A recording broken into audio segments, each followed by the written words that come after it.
Bienvenue à tous. Aujourd'hui, on plonge dans un sujet vraiment captivant, l'enfant intérieur. Ah oui. Vous savez, cette part de nous qui s'émerveille de tout, qui a soif de jeu et de découverte. Exactement. On va décortiquer un article fascinant.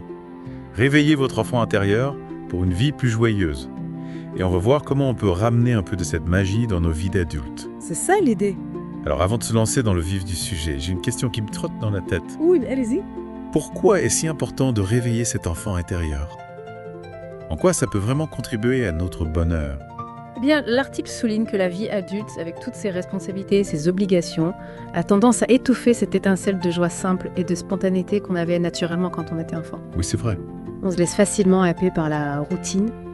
On oublie de s'amuser, de s'émerveiller. Tellement ça, tellement pas. On a l'impression de courir après le temps, tout le temps cocher des cases sur une liste interminable. Exactement. Et c'est là que l'enfant intérieur entre en scène. Il ne s'agit pas de rejeter nos responsabilités d'adultes, bien sûr, mais plutôt d'intégrer cette dimension ludique et joyeuse dans notre quotidien. D'accord. En reconnectant avec cette part de nous-mêmes, on retrouve une source d'énergie incroyable, un enthousiasme qui peut transformer notre façon de vivre. Donc ce n'est pas juste une question de nostalgie. C'est vraiment un chemin vers un mieux-être lit. Absolument. D'ailleurs, l'article cite des études qui montrent les bienfaits du jeu sur la santé mentale et physique. Ah oui? Le rire, par exemple, est un excellent anti-stress. Il libère des endorphines, ces hormones du bonheur, et ça aide à relâcher les tensions. Ah oui, ça me rappelle un article que j'avais lu sur les bienfaits du rire sur le système immunitaire. C'est ça, et au-delà du rire, cultiver son enfant intérieur stimule aussi la créativité. Ouais. On retrouve cette capacité à penser différemment, à trouver des solutions originales, à sortir des sentiers battus. D'accord, je comprends mieux l'impact global. Maintenant, comment savoir si notre enfant intérieur est endormi? Y a-t-il des signes qui doivent nous alerter? L'article mentionne plusieurs, par exemple, ressentir un manque de plaisir dans les choses simples, éviter des activités par peur du ridicule, ou encore se sentir constamment coincé dans une routine monotone. Intéressant. L'article propose un exercice pour renouer avec cet enfant intérieur. Il va écrire une lettre. Oui, c'est une technique puissante. Oui. Imaginez écrire à l'enfant que vous étiez et lui demander comment il se sent, ce dont il a besoin. Oui. C'est une façon de plonger au cœur de nos émotions et de mieux comprendre nos besoins profonds. C'est une idée originale. J'ai hâte de découvrir les activités proposées par l'article pour réveiller notre enfant intérieur. Moi aussi, on commence par la première étape. Le jeu pour le simple plaisir de jouer à. Ah, jouer sans raison. C'est comme quand on était petit. Exactement. L'article suggère de colorier, de danser, de construire des châteaux de cartes, de faire des bulles. D'accord. Des activités simples et accessibles à tous. Et en quoi ces activités nous aident-elles à reconnecter avec notre enfant intérieur? Elles nous permettent de retrouver cette spontanéité, cette joie simple et authentique qu'on avait perdue de vue. Oui. On lâche prise, on se détend, on oublie les contraintes du quotidien. Je vois. C'est comme si on se donnait la permission de s'amuser à nouveau, sans se soucier du regard des autres. Précisément. Et en plus de nous libérer du stress, le jeu stimule notre créativité et notre imagination. Super. Parfait. L'article met également l'accent sur l'importance de la nature pour réveiller notre enfant intérieur. Ah oui, la nature, c'est un terrain de jeu extraordinaire. L'article nous invite à nous promener en forêt, à observer les insectes, à sentir la terre sous nos pieds. Marcher pieds nus dans l'herbe, sentir le vent sur son visage, des sensations simples mais tellement ressourçantes. C'est ça. En se reconnectant à la nature, on retrouve cette capacité d'émerveillement, de curiosité qui était si naturelle pour nos enfants. Oui, et l'article encourage également à créer des jeux avec les éléments naturels. Oui, construire des cabanes avec des branches, inventer des histoires, avec les nuages des activités qui stimulent l'imagination et nous permettent de nous amuser en plein air. J'adore cette idée. C'est une façon de redécouvrir la nature avec un regard neuf, de se laisser surprendre par sa beauté et sa diversité. Tout à fait. La nature est une source d'inspiration infinie, un terrain de jeu sans limite pour notre enfant intérieur. C'est beau. Ouais. On va faire une petite pause et on revient tout de suite pour explorer d'autres pistes pour réveiller cet enfant intérieur qui sommeille en chacun de nous. À tout de suite. À tout de suite.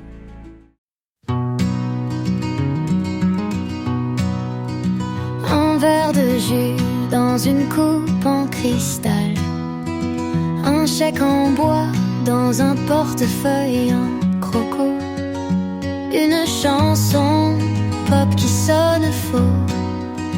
T'es mon orgueil national.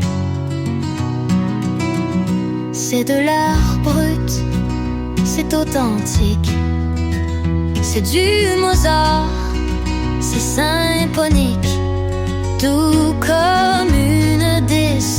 poste de police. T'es mon Dieu, t'es mon diable, t'es mon Christ. Donne-moi ta main, qu'on parte en voyage, qu'on aille voir ailleurs. Laisse-moi te montrer comment on fait pour réveiller son enfant intérieur. T'as une grande classe avec ton jean déchiré, et ça a l'air trop bon, ton yaourt périmé.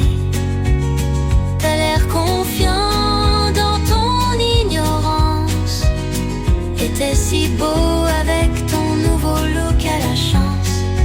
Donne-moi ta main, qu'on parte en voyage, qu'on aille voir ailleurs. Laisse-moi te montrer comment on fait pour réveiller son enfant intérieur.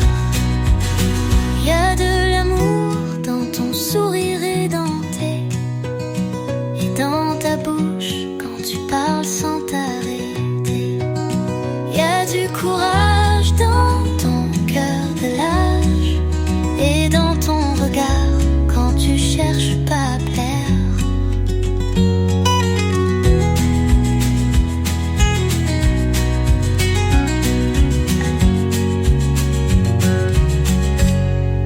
Donne-moi ta main, qu'on parte en voyage, qu'on aille voir ailleurs. Laisse-moi te montrer comment l'on fait pour réveiller son enfant intérieur.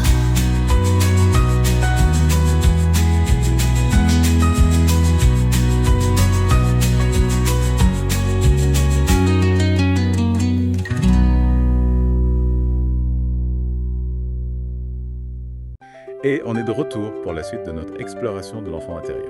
Alors on s'était arrêté sur l'importance de la nature comme terrain de jeu pour l'enfant intérieur. Exactement.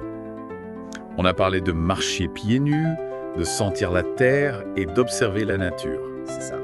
Mais l'article propose aussi d'autres activités pour réveiller cet enfant qui sommeille en nous. Oui, tout à fait. La troisième activité, c'est d'oser rire et créer sans se censurer comme on le faisait si naturellement enfant.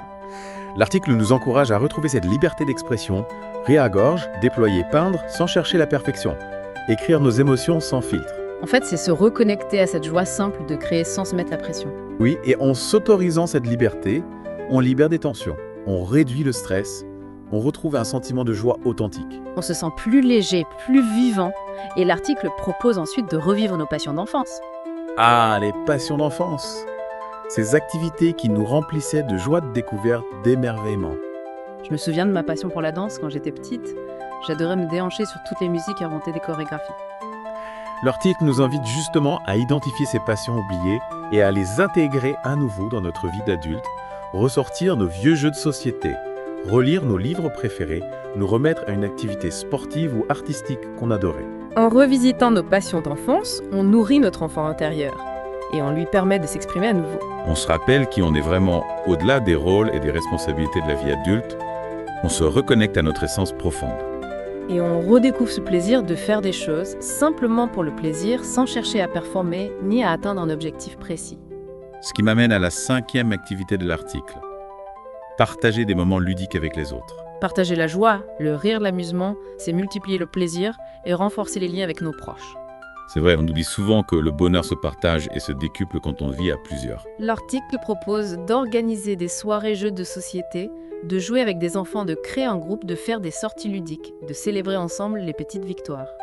Des occasions de rire ensemble, de créer des souvenirs précieux, de se sentir connecté aux autres. Absolument, ces moments de complicité et de légèreté sont essentiels pour notre bien-être émotionnel et social. Bon, on a vu plein d'idées pour réveiller notre enfant intérieur, mais l'article aborde aussi les obstacles qu'on peut rencontrer. Le premier, c'est la peur du jugement des autres. Ah oui, cette fameuse peur du jugement, elle peut être un frein puissant à notre spontanéité et à notre authenticité. On a peur d'être ridicule, d'être jugé immature, de ne pas correspondre aux attentes de notre entourage.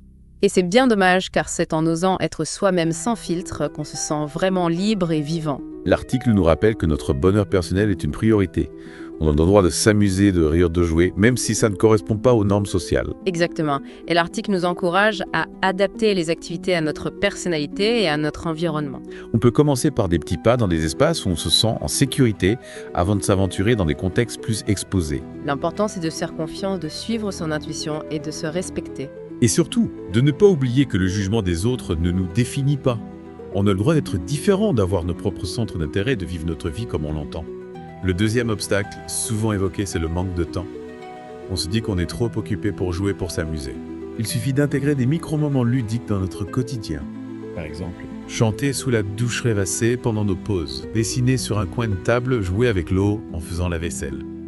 Profiter des temps de trajet pour imaginer des histoires, écouter de la musique qui nous met de bonne humeur, observer le paysage. Et pourquoi ne pas transformer nos tâches ménagères en jeu, faire la course avec le chronomètre, en rangeant notre appartement? Imaginez qu'on est un chef cuisinier en préparant le dîner. L'important, c'est de trouver ce qui nous fait vibrer et de l'intégrer dans notre quotidien, même par petites touches. On se rend compte que le temps n'est pas un obstacle insurmontable. On peut s'amuser et se reconnecter à notre enfant intérieur, même dans un emploi du temps chargé. C'est une question de choix et de priorité. On a toujours le choix de consacrer quelques minutes chaque jour à notre bien-être et à notre épanouissement personnel. L'article nous donne ensuite des clés pour vivre une vie plus joyeuse grâce à notre enfant intérieur. Oui, la première clé, c'est de transformer notre routine en une aventure quotidienne. Transformer le quotidien en terrain de jeu, j'adore l'idée. L'article nous invite à cultiver notre curiosité, à transformer les tâches en jeu, à pratiquer la gratitude et à réinventer nos routines avec imagination. Concrètement, comment on fait ça? On peut commencer par observer les détails qui nous entourent avec un regard neuf, comme si on découvrait le monde pour la première fois. S'émerveiller devant la beauté d'une fleur, le chant d'un oiseau, la forme d'un nuage, retrouver ce regard émerveillé de l'enfant. Exactement. On peut aussi transformer nos tâches quotidiennes en défis ludiques, se chronométrer en faisant la vaisselle à Maria, imaginer qu'on est un agent secret en faisant les courses. L'important, c'est de s'amuser et de ne pas se prendre au sérieux. Tout à fait. On peut aussi pratiquer la gratitude en prenant conscience des petites choses qui nous rendent heureux chaque jour. Savourer notre tasse de café du matin, apprécier la douceur du soleil sur notre peau, se réjouir d'un appel d'un ami. En cultivant la gratitude, on se focalise sur le positif et on apprend à apprécier les petits bonheurs du quotidien. Et l'article nous encourage aussi à réinventer nos routines avec imagination. Transformer notre trajet habituel en une exploration de nouveaux quartiers. Imaginez que notre lieu de travail est un château médiéval. Faire appel à notre créativité pour transformer le banal en extraordinaire. Exactement. Et ces petits changements d'attitude ont un impact positif sur notre bien-être global. On réduit le stress, booste notre créativité et on se sent plus heureux. On apprend à voir le monde avec des yeux nouveaux, à apprécier les petites choses et à savourer chaque instant. Et c'est cet état d'esprit positif et enthousiaste qui nous permet de vivre une vie plus joyeuse et plus épanouissante en harmonie avec notre enfant intérieur. L'article met également l'accent sur l'importance de s'engager à long terme pour cultiver le lien avec notre enfant intérieur. C'est-à-dire?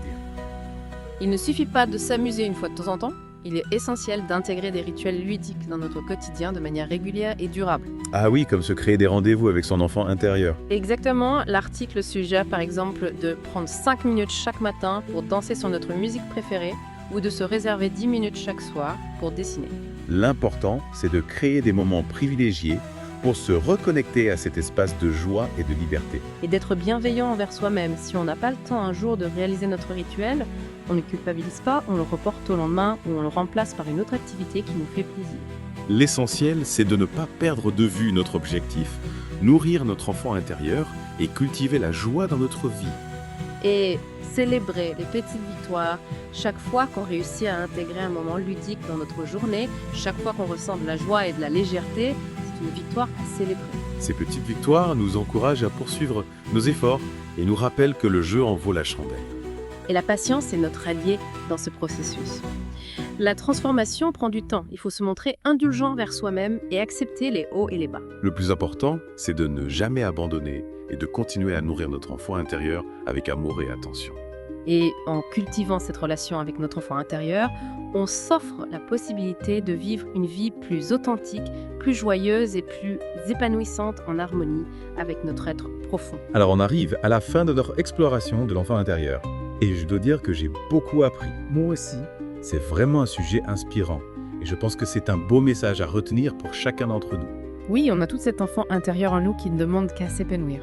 Alors si vous ne deviez retenir qu'une seule chose de notre discussion, ce serait quoi?